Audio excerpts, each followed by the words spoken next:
Hello YouTube! As you can tell from this video, I'm going to be discussing one of my favorite albums of one of classic rock's most interesting, eclectic, and big years for albums. Either the albums released this year were sentimental and legendary, as well as some debut studio releases from some of its most legendary performers. So without further ado, here are my favorite albums of 1973. First up, we have The Six Wives of Henry VIII by Rick Wakeman. Of course, very virtuoso keyboard playing Rick does that tells stories about the six wives Henry VIII married through his instrumental work, primarily in Catherine of Aragon, as with the other 5 tracks. And that all the layers of keyboards is just, it's cool you can tell stories within that. My fun fact about The Six Wives of Henry VIII is that the inspiration for the concept behind this album fell into Rick's lap while waiting in a book stand at an airport in Virginia while on tour with his band Yes. Written by Nancy Bryson Morrison, The Primary Life of Henry VIII ended up being purchased by him, which would prove the best few dollars that Rick Wakeman had ever spent. Next up, we have a collection of Christian songs that I found at a thrift store not too long ago. Lost and Found, number 2. A lot of great traditional gospel songs covered by some singers throughout here, like Till the Whole World Knows, There's Joy in That Land, and Jesus Is All the World to Me. The fact that they quote several verses in between songs really struck a chord with me, like John 14 being quoted during When We All Get to Heaven. It just makes this a pleasure listening experience. And I could not really find an interesting fact, but this wonderful collection of Christian songs were arranged and conducted by Otis Skillings. And its psychedelic blue jean sort of cover art was done by someone named Bob McConnell. Next up, this is the most country-like album from the most successful country rock band of the 70s. Desperado by the Eagles. I hear the country western sort of influence throughout this western-themed album, primarily in songs like Bitter Creek, Doolin' Dalton, the title track, and Tequila Sunrise, which those last 2 were the album's biggest hits. There's also a little bit of hard rock that they're known for in a song like 21. And its outlaw western theme is just a core concept behind the cover art and the lyrics and most of the music. My fun fact about Desperado is that when this country rock group made this album, they became interested in making it a concept album with the original concept for songs about anti-heroes, primarily people that were gunfighters in the Wild West. Next up is the first of 4 debut albums that I'll be discussing, and this is one of the most popular performers, this guy that came from New Jersey. Greetings from Asbury Park, New Jersey by Bruce Springsteen. A lot of songs that he's known for on here, like the original version of Blinded by the Light, Spirit in the Night, and a lot of great storytelling in songs like Mary Queen of Arkansas and Lost in the Flood, which discusses tales of America. And this cover art is just another great example of how die cuts became big within the 70s, as with some of the other albums I'll be discussing later on. My fun fact about Greetings from APNJ is that Clive Davis, who was president of Columbia Records at the time, initially rejected this album all because he felt it lacked a potential hit single. Bruce quickly wrote the album's 2 biggest hits, Blinded by the Light and Spirit in the Night, and recorded both in September of 1972. After this, Columbia Records accepted the revised album and was released that January. Next up is one of the most successful soul releases of anyone, the Beatles. Band on the Run by Paul McCartney. A lot of great pop rock songs throughout this album, like Let Me Roll It, Jet, Mammonia, quite the acoustic ballad. Picasso's Last Words, Drink to Me, is another interesting song, and of course the title track you can't go wrong but sing along with when you hear it, and because of the pop rock that's spread throughout here, I can tell why this is one of the biggest post-Beatles solo releases from any one of the members. My 2 fun facts about Band on the Run is that the album's title is a reference to the Beatles and their split up. The line, "If we ever get out of here," that was said in the title track, was made by George Harrison during one of Apple Records' interminable business meetings. And that this album was recorded in the city of Lagos in the African country of Nigeria. Next up, we have the first of 2 albums that this legendary singer, pianist, songwriter, and icon released this interesting year. Don't Shoot Me, I'm Only the Piano Player by Sir Elton John. Songs like Daniel and Crocodile Rock are obviously fan favorites, while songs like Elderberry Wine and Teenage Idol and even High Flying Bird showcases standard version of telling stories while having piano-driven pop. There's a lot of great songs that some are somewhat liked, and another great cover art with these photos, and it's movie theater-like cover art, and just a lot of interesting visual stuff when it comes to Elton, as always. My fun fact about Don't Shoot Me is that the album's title came from an incident Elton had with legendary comedian Groucho Marx, and there's also a play on the film Shoot the Piano Player. The original Oscar Wilde quote, "Don't shoot the piano player, he's doing his best," served as inspiration for the album's title as well. Next up, we have the second album Bruce Springsteen ever put out 10 months after the previous album I discussed not too long ago. The Wild, The Innocent, and the E Street Shuffle. This one is a little more jazzy, sort of more saxophone than the previous album. The influence is prevalent in songs like Kitty's Back, the E Street Shuffle, and of course, Rosalita, Come Out Tonight. There's more great stories told on here, like New York City Serenade about some papa taking the train. And that songs like 4th of July and even Incident on 57th Street showcase his love of storytelling. My fun fact about Bruce's second album is that the song Wild Billy Circus Story underwent a transformation from a simple musical idea into a fleshed out narrative, showcasing his growing passion for using storytelling as a vehicle for emotional expression.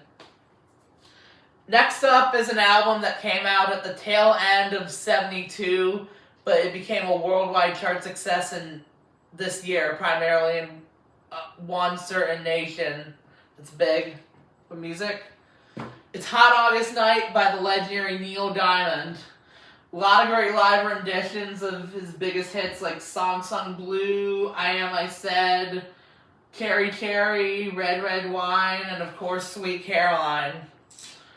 There's also some moments that showcase his humor, not just his ability to move the audience through many moods, as it says in the back from reviews.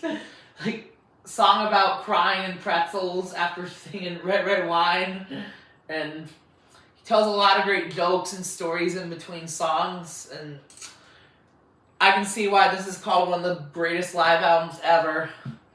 My 2 fun facts about this live album is that this concert recording is one of 10 sold-out shows Neil performed in August of 1972 at the Greek Theater in Los Angeles, and that, interestingly enough, in Australia, this album spent more than half a year, which is 29 weeks, at number 1 on album charts during 73 and 74, making it 5th for most weeks at number 1 on the Aussie album charts.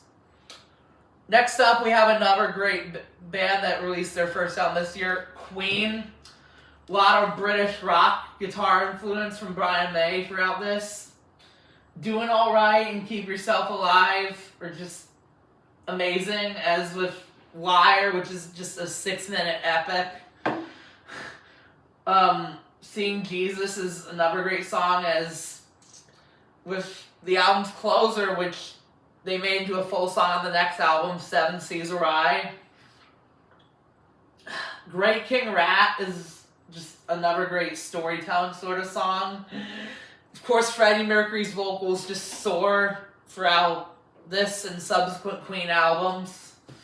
My fun fact about the very first Queen album is that though this album was completed and fully mixed by 1972, Trident Studios had spent months trying to get a record company to release it, until they decided to release it themselves in a license deal with EMI the following summer.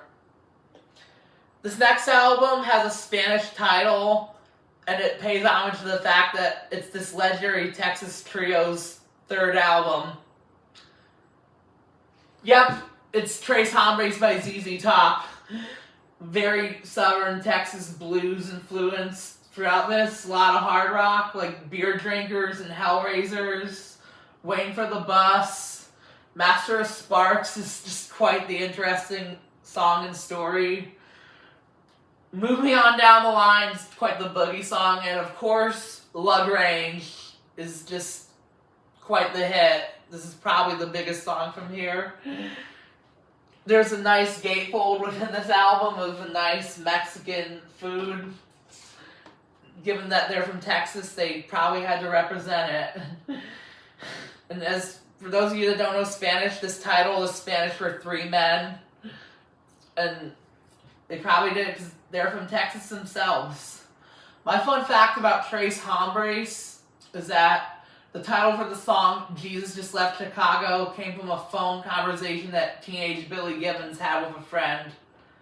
When he blurted out the song's title during their phone call, he knew they had the hook for what has became their second most frequently played concert song.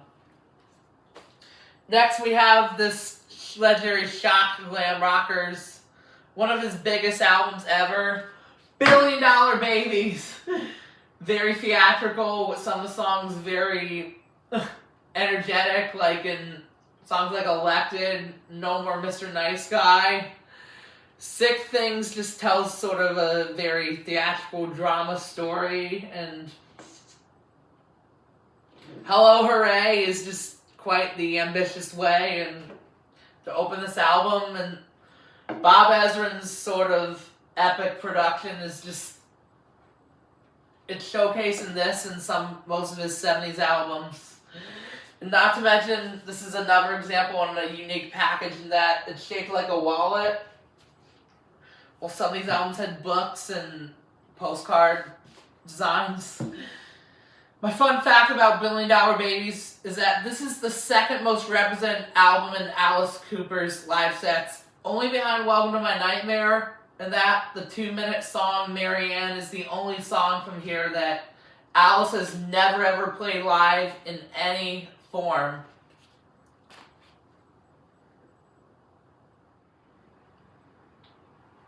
Okay, now we're in the top 5. And this next album is this legendary performer I talked about earlier, is magnum opus. A lot of his biggest hits are on this album.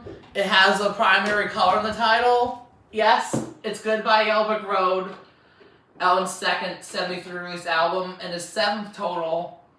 A lot of his fan favorites, as they said around here: Candle in the Wind, Benny and the Jets, Saturday Night's Alright for Fighting. It's quite the mix of ballads and hard rock stuff. Danny Bailey is an interesting song, as with the song is no title. I've Seen That Movie Too is another interesting ballad. Your Sister Can't Twist definitely showcases a little bit of 50s rock and roll. And the opening track is just all around epic. Funeral for a Friend, Love Lies Bleeding. It's a lot of musicality around this.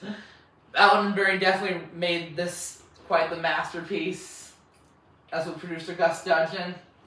My 2 fun facts about this legendary sentimental album is that This album was made under the working titles of Vodka and Tonics and Silent Movies, Talking Pictures when the music and lyrics were being written. And that, according to producer Gus Dudgeon, this album wasn't planned as a 2 LP collection. Elton and his songwriting partner Bernie Taupin composed a total of 22 songs for the album, 18 of which were used enough to be issued the way it became. Next up is this legendary British band's first album with a proper title, and it's a favorite among fans. Houses of the Holly. A lot of progressive rock, a lot of sort of mellow rock stuff like The Rain Song, Song Remains the Same, Dire Maker, The Ocean. It's just fan favorite after fan favorite, and now I want to showcase a little bit of my guitar playing of one of the album songs that I just like to play, Over the Hills and Far Away. Got quite an interesting rhythm riff at one point.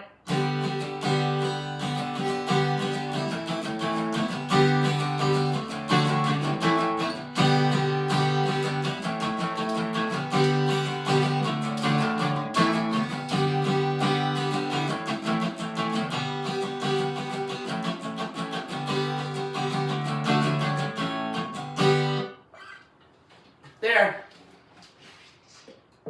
Again, Houses of the Holly is just... This is probably one of Led Zeppelin's greatest albums. It's got hit after hit. Mostly Robert Plant, Jimmy Page, probably their vocals that always make Led Zeppelin memorable. My 2 fun facts about this album is that this is Led Zeppelin's first album to have a proper title other than just a number. Not if you count Zoso being the name for Led Zeppelin 4. And that this album's cover art, designed by Hipgnosis, took more time to make than the music because of major problems with the cover coming out with the children in a weird shade of purple. It took months to correct, which is why the cover art has an orange sky rather than a purple one. Next up is the debut album from Aerosmith. A lot of blues influence again throughout this album. Songs like Mama Kin and Make It showcase their hard rock, while songs like One Way Street and Write Me a Letter, and even their cover of Walking the Dog, which is an old 50s blues song, showcase their pursuit of blending blues with hard rock. And this album is just, it's got a cool cover, and of course I forgot Dream On is a fan favorite of theirs, and it's kind of hard to believe that that song is on this album. It's just stunning. And my fun fact about this album is that in an interview, bassist Tom Hamilton recalled this album receiving a total lukewarm reception from radio stations, who generally responded that they were a, quote, Kmart version of the Rolling Stones. So they were on the verge of being dropped by their label.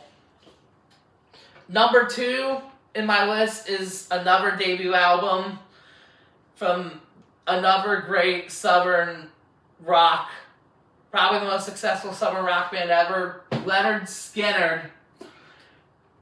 This is another album where it's just hit after hit, half the songs. Tuesday's Gone, Simple Man, Give Me 3 Steps, and of course the rock radio staple Freebird. Mississippi Kid kind of has like sort of a bluegrass sort of influence, while some of these songs are just great Southern rock, hard rock.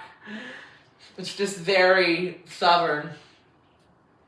And my fun fact about this legendary debut album, also legendary, is that as the group worked up Simple Man rehearsal, Al Kooper expresses feelings that the song was weak and shouldn't be on the record. Ronnie Van Zant escorted the producer outside to his car and ordered him to stay there until the song got recorded. And this would obviously go on to become one of Lynyrd Skynyrd's best-known songs. Now, any guesses on what number 1 could be? And if you're a classic rock lover, I'm sure you would know. It's the concept album of all concept albums and probably the most successful prog album ever, The Dark Side of the Moon by the legendary Pink Floyd. What is there to say about this legendary album? From the opening sounds of a heartbeat, to the clocks chiming in time, to Claire Torrey's soaring vocals on Great Gig in the Sky, to the blues rock staple in 7/4 That Is Money, to the ballad in D about lunatics called Brain Damage. This is just quite the album. I love how each song sort of connects in a special sort of way, and how it closes the same way it ended, with a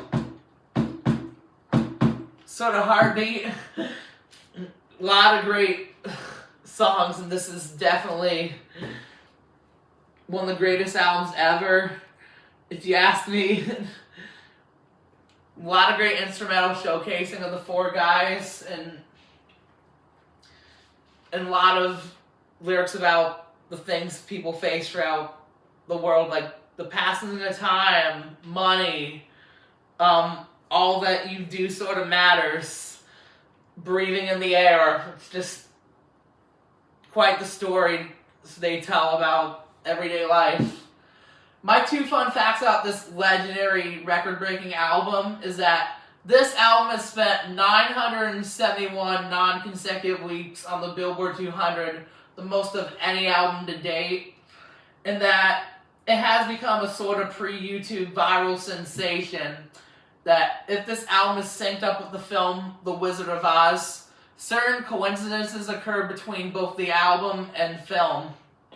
For example, Brain Damage being played during the Scarecrow's brainless song and dance, If I Only Had a Brain. And also when Dorothy bounces on the tightrope and Breathe, when they say bounce on the biggest wave, and it's kind of cool when her falling as soon as On the Run starts. Well, there you have it. These are some of my favorite albums, and probably some of classic rock's most beloved albums of one of its most interesting eclectic years, 1973. If you liked what you saw, comment down below what some of your favorite 73 releases are, and I'll let you know about how interesting the albums are in general. And this is Alex from Alex's Favorite Facts About Music, signing off.